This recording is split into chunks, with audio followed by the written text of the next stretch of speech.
I am live every Monday, 9 a.m. Pacific, noon Eastern, with a money-making tip to help you grow your direct sales biz faster. I know many of you are celebrating Memorial Day today and may have the day off of work or school. Today's also my mom's birthday, so happy birthday, Mama. If you're watching, I don't think she watches these. Anyway, today we're talking a little bit about setting some strategy for summer. I feel like Memorial Day is the kickoff of summer. Over here at our house, we have our last 3 days of school coming up over the next couple of days. I have my baby is leaving elementary school as of Friday. I'm going to have 2 middle schoolers. I am, oh my gosh, crazy. But really, I think for many, this weekend is the kickoff of summer when things kind of shift gears as we move into June and July.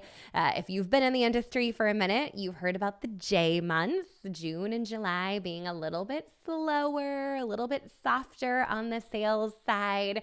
So I figured today we'd get in there and just talk about it. Talk about what kind of strategy is going to work for your business during the summer months. So 1, you can enjoy summer and you can kick back and go to the pool, the beach, the lake, wherever you hang out. But 2, you keep your business afloat, because the reality is these summer months are a great predictor of what your fall selling season is going to look like. So while we want to maybe kick back a little bit more, we also want to keep that momentum up and that energy rolling. And so we have strong sales even during the summer. So we're in a really good place as we kick off fall. So as you pop in, please say hello in the comments. I'd love to see who's joining us here today. Let us know where you're joining from and let us know your brand. We'd love to see that down below. But let's get into it. So first off, let's just normalize it. The summer months are typically a little slower in terms of sales. All right. The data shows it. It's not just your products, your company, your brand. It's slower across the board, right? People are busy. They're traveling. Their regular schedules are a little bit disrupted, no matter if they're shuttling kids from camp instead of to school, or if they do have some summer travel planned. I mean, even for you all, I'm sure you are trying to hit up your company conference. If it falls during the summer months, you probably have some business travel, but maybe even some personal travel. So the days are longer. The sun is out. We tend to want to be more out and about and on the go during the summer than the rest of the year. So this is a great reminder that our shoppers, our customers, our leads are feeling it the same way we're feeling it. So if they're on the go, we got to meet them where they're at, right? So maybe rather than telling them to tune in at a certain date and a certain time for a live event, make it available on demand so they can watch it whenever they want or access the party whenever they want. If you know that their attention span is even more limited than normal because they're distracted and summer is happening, then it's a great reminder that we got to shorten things up. We got to keep things to the point and snippety and give people what they need when they need it and in a format that is going to engage them. So oftentimes we're talking a little bit about social content in terms of that format, but it'd also be thinking about like, where are people hanging out on this in the summer? Are they hanging out more in person? I think they are. Or are they hanging out more on social? And how is our social content accessible for those people that are busy and on the go? So first, let's talk a little bit about in person.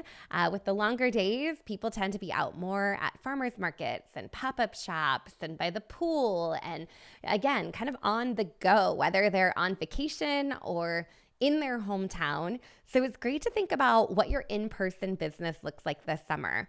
Maybe you're scaling back a little bit on your virtual events, but you're layering in a poolside pop-up, or you're layering in an open house or a backyard barbecue.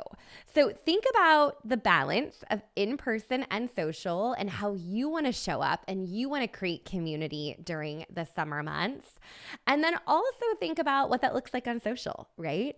So how do we make it easily, directly available. If they're not paying attention to everything on social, which they're not, how are we reaching people? Are we sending text messages? Are we sending emails? How are we connecting directly?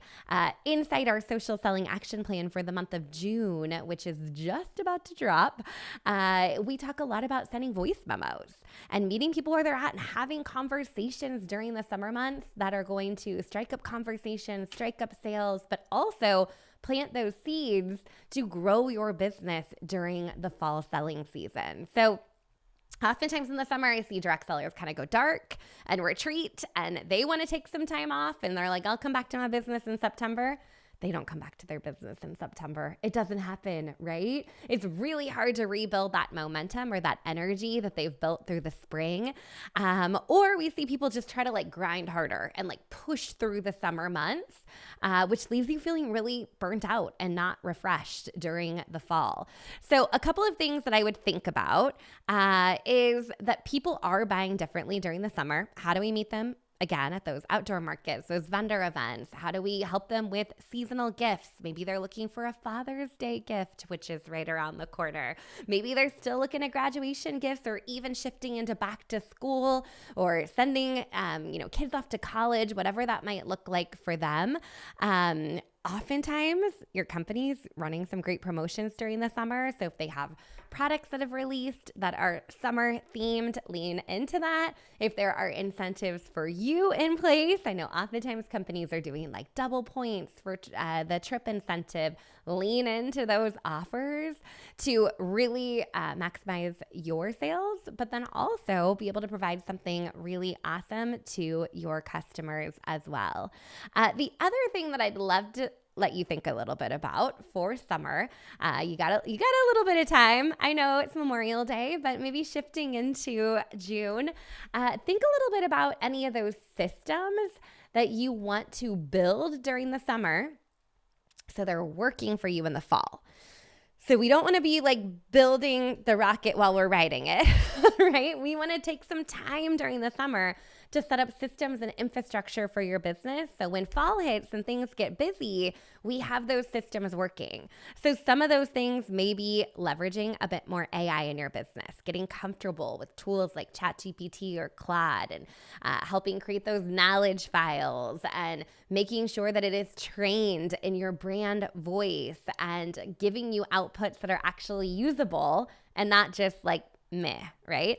A little spoiler alert coming to the podcast very, very soon. You're going to hear from me and Jeremy about what we've done in implementing some AI tools inside Modern Direct Seller and how we're using it to save a ton of time in our business. I'm excited for you to listen into that one.